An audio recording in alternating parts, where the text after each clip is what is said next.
नमस्कार, आपण पाहतात ठाणे 24 तास। आत्ता आपण आहोत गडकिरी रंगायतांच्या बाजूला। ठाणे महानगरपालिकेने कोट्यवधी रुपयांनी हे सायकल स्टँड उभारले होते। या ठिकाणी आपण पाहू शकता की सायकल स्टँडचा बोजभरा उडलेला आहे आणि या ठिकाणी जे पत्रे लावले होते तेही गंजून गेलेले आहेत। जर हे पत्रे कोणावर पडून कोण अपघात झाला त्याला जबाबदार कोण, असा सवाल नागरिक करत आहेत। आपण पाहू शकता की काय दुरावस्था झाली आहे ह्या सायकल स्टँडची।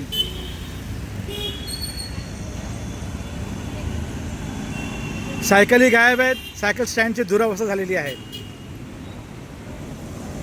महानगरपालिकेने कोट्यवधी रुपये खर्च केले ह्या सायकलसाठी। पर्यावरणाचा ऱ्हास, पर्यावरण वाचावं म्हणून सायकलचं स्टँड सायकल उपलब्ध करून दिले होते।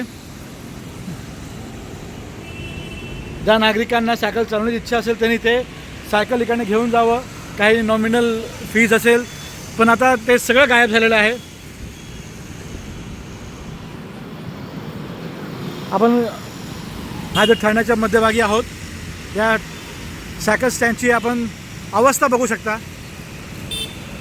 खरोखर ह्याची गरज होती का? हे नागरिकांचे पैसे वाया घालवायची गरज होती का?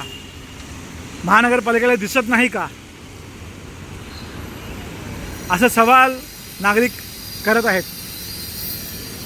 हे तर या एक ठिकाणीच आहे, अजून भरपूर ठिकाणी हे सायकल स्टँड उभारलं होतं, पण आता सगळे गायब झालेले आहेत। जर हे आपण पाहू शकता की मोडकळी झालेलं आहे, पडण्याच्या स्थितीमध्ये आहे आणि ते पादचारी लोक चालत येतात।